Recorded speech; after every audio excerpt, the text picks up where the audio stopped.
નમસ્કાર મિત્રો, આપણી YouTube channel step up with એમપીમાં હું મયંક પટેલ આપ સૌ મિત્રોનું હાર્દિક સ્વાગત કરું છું. તો મિત્રો અહીંયા આપણે ભણી રહ્યા છીએ પેશીઓ, બરાબર. હવે એનો આવ્યા છે આપણે પાર્ટ 3. ઓકે, આવતીકાલે એટલે કે શુક્રવાર, આજે તારીખ છે 12, આપણે 13 તારીખથી સિરીઝ ચાલુ કરવા જઈ રહ્યા છીએ, ટેસ્ટ સિરીઝ, બરાબર. 13 ઓકે, 13/3 જેમાં મિત્રો ખાસ જણાવી દઉં કે ચેપ્ટર વાઇઝ, જેમ કે પહેલું મેં કીધું કે ભાઈ 13 તારીખ ગણિતનો ટેસ્ટ છે, તો ગણિતનું ચેપ્ટર 1 હશે, બરાબર. પછી વાત કરી કે ભાઈ 14 તારીખે વિજ્ઞાનનો ટેસ્ટ હતો, એનું પહેલું ચેપ્ટર. પછી 15 તારીખે ગણિતનો ટેસ્ટ, તો એનું બીજું ચેપ્ટર. પછી 16 તારીખે વિજ્ઞાનનો, તો એનું બીજું ચેપ્ટર. એ રીતે કન્ટિન્યુઅસલી ચેપ્ટર આવશે, બરાબર. એટલે તમને ખાસ એ ધ્યાન આપજો. અને જે મિત્રો હજુ સુધી ટેલિગ્રામ ચેનલમાં જોડાયા નથી એ જોડાઈ જજો.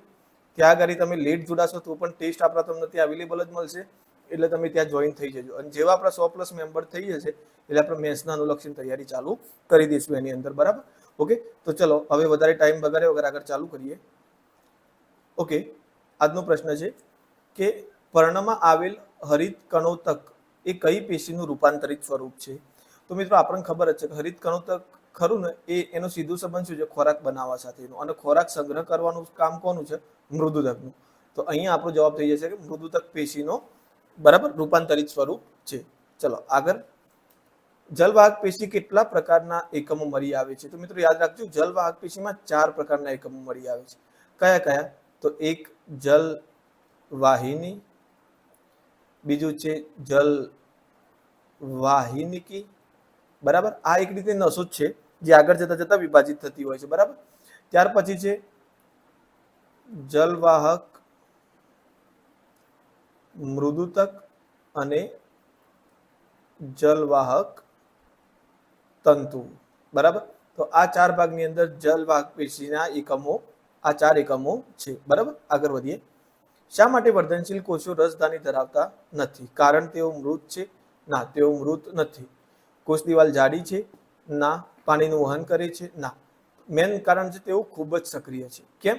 કારણ કે આપણને ખબર છે વર્ધનશીલ કોષોનું મુખ્ય કામ શું છે મિત્રો? તો વર્ધનશીલનું મુખ્ય કામ છે કોષ વિભાજન, બરાબર. અને સતત કોષ વિભાજન જ પ્રેરિત કરવાનું હોય છે. એટલે આની અંદર કોષ રસની આવશ્યકતા ખૂબ જ ઓછી હોય છે. હવે કોષ રસની આવશ્યકતા ઓછી હોય એટલે એને સ્ટોર કરવાની કોઈ જરૂર છે નહીં. એટલા માટે આની અંદર રસધાની હોતી નથી કે જે કોષ રસનો સ્ટોર કરે છે, બરાબર. તો આ ખાસ યાદ રાખજો. વર્ધનશીલ કોષો સતત ખૂબ જ સક્રિય હોવાથી એમના કામ છે કોષ વિભાજન કરવાનું, એટલે રસધાની ધરાવતા નથી. હાવ સિરિયન નલિકા કઈ પેશીનું લક્ષણ છે? તો આ યાદ રાખજો મિત્રો, હાવ સિરિયન નલિકા એ અસ્થિ પેશીનું લક્ષણ છે, હાડકાઓનું, બરાબર. હાડકાઓ સુધી પોષણ પહોંચાડવાનું એ નલિકા આવે છે. અને આ નલિકા ખાસ કરીને સસ્તન પ્રાણીઓની અંદર જ જોવા મળે છે, બરાબર. સસ્તન પ્રાણીઓની અંદર જોવા મળે છે. સસ્તન પ્રાણી એટલે કે જે સ્તન ધરાવતા હોય, મતલબ પોતાના બાળકનું દૂધ આપતા હોય ખોરાકમાં. ઓકે, પોતાનું દૂધ આપતા હોય, જેમ કે મનુષ્ય છે, ભેંસ છે, બરાબર. એવા ઘણા બધા પ્રાણીઓ છે કે જે સસ્તન વર્ગના પ્રાણીઓ છે. ઓકે, તો આ ખાસ આ સસ્તન વર્ગના પ્રાણીઓ સાથે સંબંધિત છે, જે આપણા અસ્થિબંધ સાથે એનો સંબંધ છે. ઓકે, આગળ વધીએ. પેશીની વ્યાખ્યા મુજબ પેશી શું છે? અંગોનો સમૂહ? ના, બરાબર. વિશિષ્ટ કાર્ય કરતાનો કોષ સમૂહ, કોષોનો સમૂહ છે, બરાબર. શરીરના બધા કોષો ના લઈ શકાય, કારણ કે અમુક વિશિષ્ટ કોષો ભેગા થઈને જ પેશી બનાવતા હોય છે, બરાબર. ઓકે, ચલો આગળ જઈએ. મેદપૂર્ણ પેશીનું સ્થાન અને કાર્ય જણાવો. તો જુઓ, મેદપૂર્ણ પેશી એટલે કે ચરબી, બરાબર, એ કેવો હોય? આપણી ત્વચાની નીચે હોય. હવે ત્વચાની નીચે હોય ને એનું મુખ્ય કાર્ય શું છે? ઉષ્માનું નિયમન કરવાનું. મતલબ કે જેને ચરબી હશે, આપણા શરીરની અંદર ચરબીનું મુખ્ય કાર્ય એ જ છે કે આપણને ગરમી અને ઠંડક સામે આપણા શરીરનું તાપમાન મેન્ટેન રાખે છે. ઓકે, તો ચલો આગળ વધીએ. અન્નવાહક પેશીના કયા ઘટકમાં છિદ્રાળુ દિવાલ આવેલી હોય છે? તો જુઓ, અહીંયા અન્નવાહક પેશીના આપેલા છે: અન્નવાહક મૃદુતક, ચાલની નલિકા, અન્નવાહક તંતુ, સાથી કોષ. ઓકે, તો અહીંયા જવાબ થઈ જશે ચાલની નલિકા. ચાલની નલિકાના છેડેના ભાગે તમારે છિદ્રાળુ જેવી રચના હોય છે, બરાબર. જ્યાંથી શું થાય કે જે કોષને જરૂરી વસ્તુ છે, દ્રવ્યો, પોષક દ્રવ્યો, એની આપણે ત્યાં આગળથી થાય છે. જે છિદ્રાળુ દ્રવ્ય હોય છે ચાલની નલિકાના, ત્યાંથી કોષનો જે દ્રવ્યોની જરૂર હોય એની આપણે કરે છે. તો આપણો જવાબ થઈ જશે ઓપ્શન સી. આગળ વધીએ. માનવ અસ્થિ અને સ્નાયુઓને કઈ પેશી જોડે છે? તો જો આપણે વાત કરી હતી ભાઈ, અસ્થિ વત્તા અસ્થિ હશે તો શું જવાબ આવશે? અસ્થિબંધ આવશે. શું આવશે? અસ્થિબંધ, બરાબર. પણ જો અસ્થિ વત્તા સ્નાયુ હોય, બરાબર, અસ્થિ વત્તા સ્નાયુ હોય તો જવાબ શું આવે? સ્નાયુબંધ. ઓકે, તો આપણા અહીંયા જવાબ થઈ જશે ઓપ્શન બી, સ્નાયુબંધ. આગળ વધીએ. અરેખિત સ્નાયુ પેશી ક્યાં જોવા મળતી નથી? બરાબર, તો જુઓ, પહેલી તો અરેખિત સ્નાયુ પેશીનું કામ શું? અનૈચ્છિક જ્યાં ક્રિયાઓ થતી હોય, તો આંખની કીકી આપણામાં નહીં, પ્રકાશ પડશે તો આપણે ધારીને આંખની કીકીનો કંટ્રોલ નહીં કરી શકીએ. બરાબર, એ પ્રકાશ પડવાની સાથે સંકોચાઈ જ જશે. બરાબર, અન્નનળીમાં આપણે એવું તો ના કરી શકીએ કે ખોરાક આટલા જ રહે, આગળ ના જતો, એ પણ આપણા કંટ્રોલમાં નથી. આંખની કીકી પણ આપણા કંટ્રોલમાં નથી. ઇવન હૃદય પણ ધબકવાનું આપણા કંટ્રોલમાં નથી. અને રુધિર વાહિનીઓ, એ પણ બ્લડ સર્ક્યુલેશન આપણા કંટ્રોલમાં નથી. તો જુઓ, અરેખિતનું મુખ્ય કારણ છે બધી અનૈચ્છિક ક્રિયાઓ. તો આ પણ અરેખિત સ્નાયુ ધરાવે છે, આ પણ અરેખિત ધરાવે છે, આ પણ અરેખિત. પણ હૃદયની વાત કરીએ તો એ અપવાદ છે મિત્રો, જેની રચના કેવી છે? રેખિત સ્નાયુઓની છે. કેવી છે? રેખિત. ભલે કાર્ય એનું અનૈચ્છિક છે, એ આપણે આગળના વિડીયોમાં જોયું હતું. બરાબર, પણ એની જે સ્નાયુ પેશી છે એ કેવી હોય છે? રેખિત હોય છે. ઓકે, ચલો આગળ વધીએ. લિગ્નનનું સ્થૂલન થવાથી કોષો કેવા બની જાય છે? તો અહીંયા જવાબ આવશે મૃત અને મજબૂત. જુઓ, લિગ્નિન શું કરશે મિત્રો? જ્યારે પણ કોષની અંદર લિગ્નિન વધી જશે ને, બરાબર, એટલે એ કોષ કેવો થતો જશે? લિગ્નિનનું સ્તર ઉપર આવી જશે ને, એટલે એ કોષ ધીમે ધીમે મૃત થઈ જશે. મૃત થઈને મજબૂત થઈ જશે. અને એ જ મજબૂત કોષ ખરો ને, એ જે તે કોષ દિવાલની બહારની તરફ એને રક્ષણ આપવાનું કામ કરશે. બરાબર, ઓકે. તો આપણા નારિયેળના છાલની અંદર જે નારિયેળનું ઉપર કાચલી હોય છે, એની જે મજબૂતાઈ છે, બીજના ફરતી જે પડ હોય છે, એ બધું આના આધારે હોય છે. બરાબર, તો આપણે ખાલી એટલું યાદ રાખજો કે ભાઈ લિગ્નિનનું સ્થૂલન થવાથી કોષ કેવો બને છે? મૃત બની જાય છે અને મજબૂત બને છે. બરાબર, આગળ વધીએ. અગ્રસ્ત વર્ધનશીલ પેશી ક્યાં મળી આવે છે? તો પર્ણની સપાટી પર, મૂળ અને પ્રકાંડની ટોચ પર, ફૂલ કે બીજની છાલ પર. તો અહીંયા આવશે મૂળ અને પ્રકાંડની ટોચ પર. આપણે ગયા લેક્ચરમાં વાત કરી તેમાં મૂલાગ્ર શબ્દ હતો, મતલબ મૂળની ટોચ. બરાબર, અને પ્રહોગ્ર શબ્દ હતો, મતલબ પ્રહોરનો અગ્રભાગ. એટલે મૂળ અને પ્રકાંડની ટોચ પર તમને અગ્રસ્ત વર્ધનશીલ પેશી જોવા મળે છે. આગળ વધીએ. અન્નમાર્ગમાં કઈ પેશી શોષણ અને સ્રાવ સાથે સંકળાયેલી છે? તો જુઓ, યાદ રાખજો, શ્વાસ નળી અને અન્નનળી, આ બંનેમાં સ્તંભીય અધિચ્છદ જોવા મળે છે. કઈ પેશી જોવા મળે? સ્તંભીય છે. તો અહીંયા આપણો જવાબ થઈ જશે સ્તંભીય અધિચ્છદ. પણ શ્વાસ નળીની અંદર પક્ષમલ સ્તંભીય હોય છે. બરાબર, શ્વાસ નળી આવે જ્યાં, શ્વાસ નળીની વાત થાય ત્યાં શું હોય છે? પક્ષમલ સ્તંભીય અધિચ્છદ પેશી. બરાબર, કારણ કે જુઓ, આપણે શ્વાસ નળીની અંદર કચરો બચરો આવ્યો હોય તો એ સ્તંભોની ઉપર નાની વાડ જેવી રચના હોય. બરાબર, એટલે એને સાફ કરીને એને બહાર લાવવાનું કાર્ય કરે છે. બરાબર, તો યાદ રાખજો, બંને નળીઓની અંદર સ્તંભીય અધિચ્છદ આવે છે. પછી શ્વાસ નળીની અંદર આગળ પક્ષમલ આવશે. આગળ વધીએ. ચેતાકોષમાં ટૂંકી શાખાઓ ધરાવતા પ્રવર્તનને શું કહે છે? તો ચેતાકોષની આપણે આકૃતિ જોઈ હતી આ રીતે. બરાબર, આ રીતે ચેતાકોષ હતો. બરાબર, આ પાછળ તંતુઓ હતા, અહીંયા શિખા તંતુઓ હતા નાના નાના. તો જે આ ટૂંકી શાખાઓ કોણ ધરાવે છે? અહીંયા શિખા તંતુઓ. કોણ ધરાવે છે? શિખા તંતુઓ. તો આપણો જવાબ થઈ જાય શિખા તંતુ. આ કોષકાય છે, જેની અંદર કોષ કેન્દ્ર બધું હતું. આ બધા અક્ષ તંતુઓ છે. બરાબર, અને આ છે ચેતાંતો છે. ઓકે, આગળ વધીએ. વાયુતકનું મુખ્ય કાર્ય શું છે? તો જુઓ મિત્રો, પહેલા તો વાયુતક પેશી આવી ક્યાંથી એ સમજીએ. તો વાયુતક પેશી ખરી મૃદુતક પેશીનો ભાગ છે. બરાબર, પણ આ મૃદુતક પેશીની અંદર વચ્ચે જગ્યા હોય, એ જગ્યાનો ઉપયોગ ક્યારે થાય? કોણ આ મતલબ વાયુતક ક્યારે થાય? એ જે પાણીમાં વનસ્પતિઓ હોય, પાણીની વનસ્પતિઓ, એમને તરવા માટે ઉપયોગી થાય. બરાબર, એટલે એ યાદ રાખજો કે આ જે વાયુતક પેશી કરીને તારકતાનું કાર્ય કરે છે, તારકતા આપવાનું. બરાબર, એ છોડ જે પાણીમાં ઉગતા હોય ઉપર તરી શકે, એ એનો આભાર કોણ છે? મૃદુતક પેશીનું બીજું સ્વરૂપ વાયુતક. ઓકે, ચલો આગળ વધીએ. વનસ્પતિઓમાં બાષ્પોત્સર્જનનું શું મહત્વ છે? તો ખોરાક, બાષ્પોત્સર્જનનો ખોરાકનો કોઈ લેવા દેવા નથી, મજબૂતાઈને કોઈ લેવા દેવા નહીં, બીજના. એ શું કરે છે? જલ નિયમન કરે છે. મતલબ અમુક તમે જોજો કે બાષ્પોત્સર્જનની ક્રિયા થાય ને એ વખતે પાણી બાષ્પીભવન થઈને વાતાવરણમાં પ્રવેશે છે. બરાબર, અને એના સામે એ શું કરે છે? ગરમી સામે રક્ષણ મેળવે છે. ઓકે, તો યાદ રાખજો કે બાષ્પોત્સર્જનની ક્રિયા દરમિયાન જલ નિયમન અને ગરમી સામે રક્ષણ મેળવે છે. તો આપણો જવાબ થઈ જશે ઓપ્શન બી. આગળ વધીએ. રેખિત સ્નાયુ તંતુ કેવા હોય છે? બરાબર, તો આપણે મેં તમને શરૂઆતમાં જ લેક્ચરમાં બતાવ્યું હતું, રેખિત સ્નાયુ તંતુઓનો કોષ કેન્દ્ર કેવા હોય? બહુકોષ હોય છે. કેવા હોય છે? બહુકોષ કેન્દ્રીય હોય છે. ઓકે, આગળ જઈએ. મૂળ અધિસ્તરમાં પાણીનું શોષણ વધારવા માટે શું આવેલું હોય છે?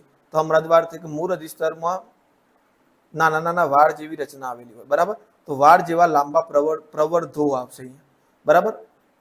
વાળ જેવા લાંબા પ્રવર્ધો આવેલા હોય છે, જેથી મેક્સિમમ સપાટી પૂરી પાડે અને મેક્સિમમ સપાટીના કારણે મૂળ વધુથી વધુ પાણીનું શોષણ કરી શકે. ચલો આગળ વધીએ. શ્વાસનળી શ્લેષ્મને બહાર ધકેલવા કયું હલનચલન કરે છે?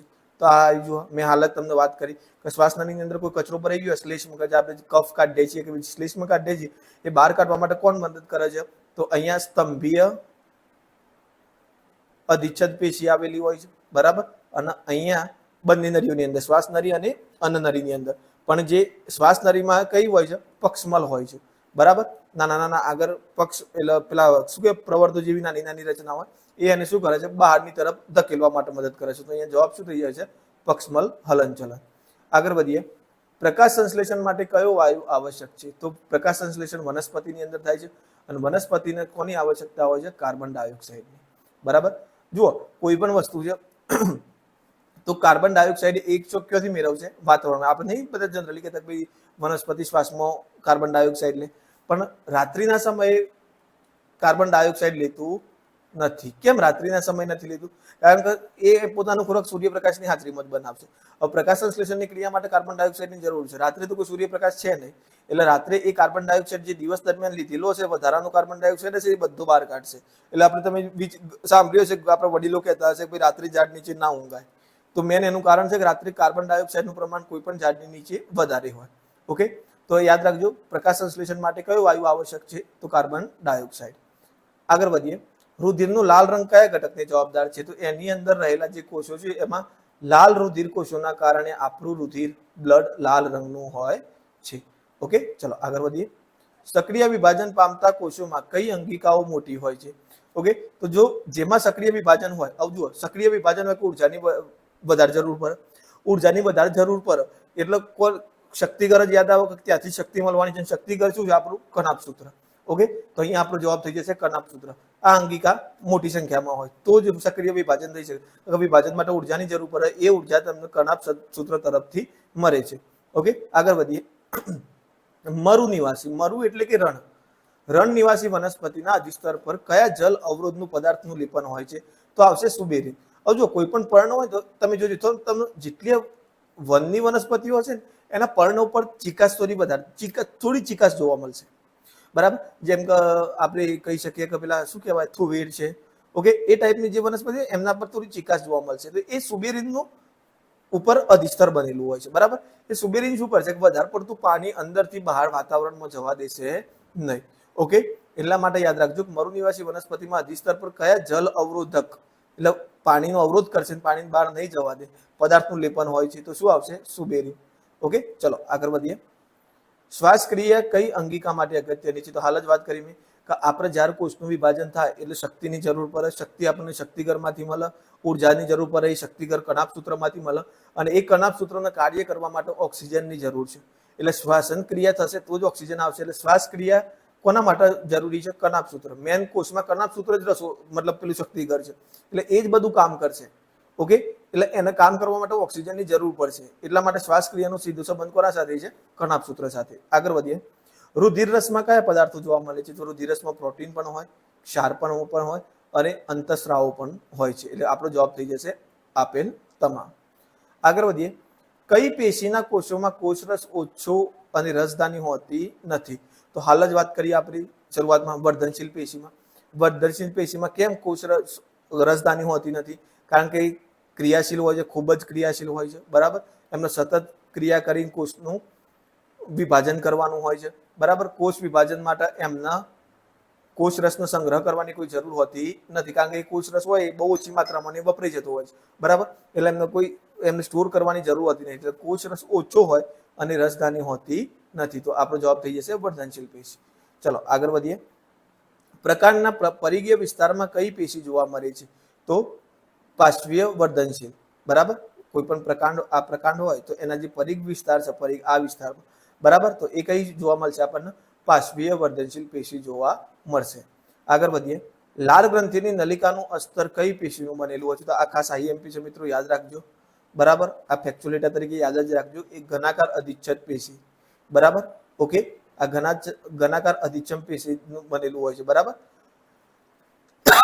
ચલો આગળ વાત કરીએ.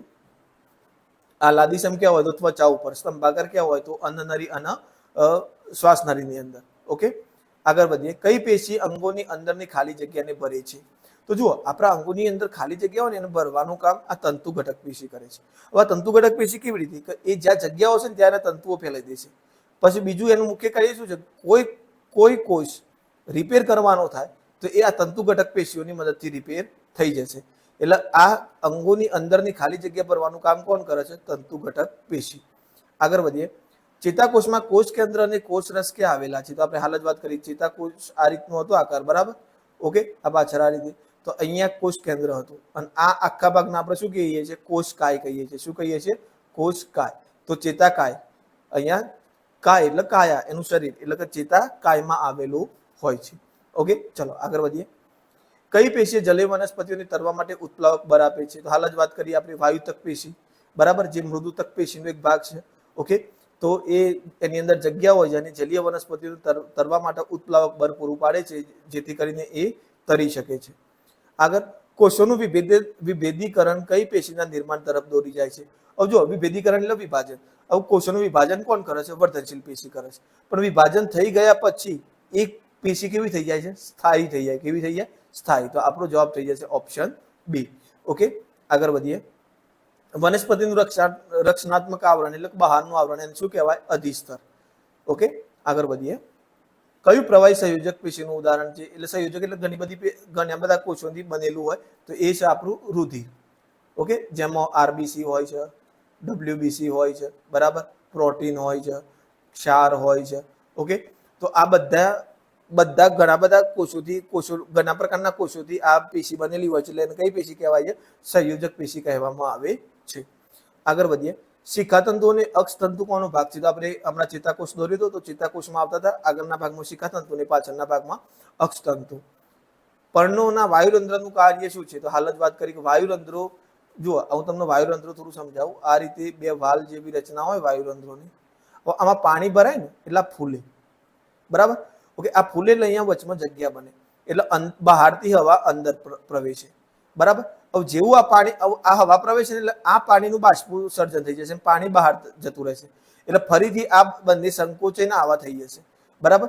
ફરીથી પાછું પાણી ભરાશે એટલે ફૂલશે આ રીતે, બરાબર, આ રીતે ફૂલશે, એટલે ફરીથી વચ્ચે ગેપ પડશે એટલે હવા અંદર પ્રવેશશે અને આ પાણીનું બાષ્પોત્સર્જન થઈ જશે.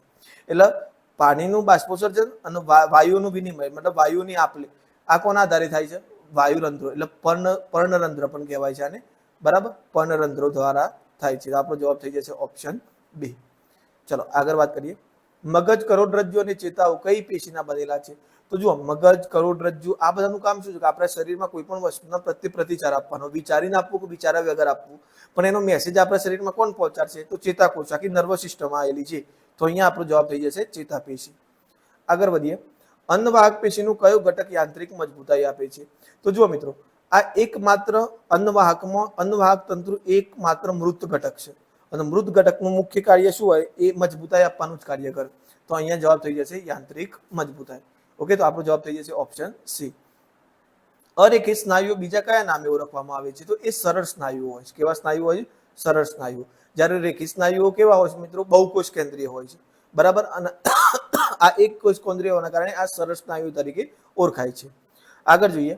નાક, કાન અને ગળામાં કઈ નરમ પેશી આવેલી છે? તો આપણને ખબર છે કે આસ્થિ એટલે હાડકા થાય, એ શાના બનેલા હોય છે? કાસ્થિના. નાક એટલે કે નાકનું ટેરવું, આખું નાકની ઉપરના ભાગમાં તો હાડકું હોય, પણ જ્યાં નાકનું ટેરવું છે, શું કહેવાય? કાન છે, બરાબર. ગળાના એટલે અંદરના ભાગમાં જે આપણા હાડકા નથી, બરાબર, ઓકે. તો એ જે બધા ભાગમાં જે પેશીઓ આવેલી છે બધી શાની બનેલી હોય છે? કાસ્થિની બનેલી હોય છે, ઓકે. તો મિત્રો બસ આ લેક્ચરમાં આટલા સુધી જ. અહીંયા આપણે આપણું પેશીઓ ચેપ્ટર પૂર્ણ કરીએ છીએ, બરાબર. મને ખ્યાલ છે કે અહીંયા તમને ઘણા બધા દરેક ક્વેશ્ચન નવા જ ક્વેશ્ચન જોવા મળ્યા છે, એટલે આનું સરખી રીતે તમે ડેટા બનાવી એક વખત જોઈ લેજો ને એક્ઝામ પહેલા એક વખત ખાસ આના પર નજર મારી લેજો, ઓકે. ખાસ મિત્રો, ટેલિગ્રામમાં મેં તમને અપડેટ આપી દીધી કે આપણે ટેસ્ટ સિરીઝ ચાલુ કરવા જઈ રહ્યા છીએ. ઘણા મિત્રો હશે કે જેને લેટ આપણો સિલેબસ જોવાનું ચાલુ કર્યો હશે, તો એમને પણ હું કહીશ કે તમે ટેલિગ્રામ ચેનલની મુલાકાત લેશો તો ત્યાં તમને MCQSની ટેસ્ટ સિરીઝ મળી જશે. એટલે ત્યાં જઈને તમે આપણે આવતીકાલની જે ટેસ્ટ સિરીઝ ચાલુ કરીએ છીએ એનો ચોક્કસથી તમે લાભ લેજો, જેથી કરીને તમારા માટે ઉપયોગી બને. બરાબર? ઓકે, જો વિડીયો ગમ્યો હોય તો લાઈક કરજો, તમારી કંઈ પણ ફીડબેક હોય તો કમેન્ટ બોક્સમાં જણાવજો કેવું લાગ્યું, અને ખાસ વિડીયોને શેર કરજો. અને મિત્રો, મેં જોયું તો લગભગ 60% પબ્લિક આપણો વિડીયો જોવે છે પણ જેને ચેનલને સબસ્ક્રાઇબ કરી નથી. તો એક બટન દબાવવામાં મિત્રો તમારું કશું જ નહીં જાય. તો ખાસ નિવેદન છે કે ચેનલને સબસ્ક્રાઇબ કરી દેજો. Okay, thank you. તો મળીએ આપણે નેક્સ્ટ લેક્ચરની અંદર. હવે આપણે મેથ્સનું રેખાઓ અને ખૂણાઓ ચેપ્ટર ચાલુ કરીશું. સાથે સાથે આની પીપીટી, આગળના ચેપ્ટરની પીપીટી પર કામ ચાલુ છે, એ બની જાય એટલે આપણે એ પણ ચેપ્ટર ચાલુ કરી દઈશું. તો ચલો મળીએ નેક્સ્ટ લેક્ચરમાં.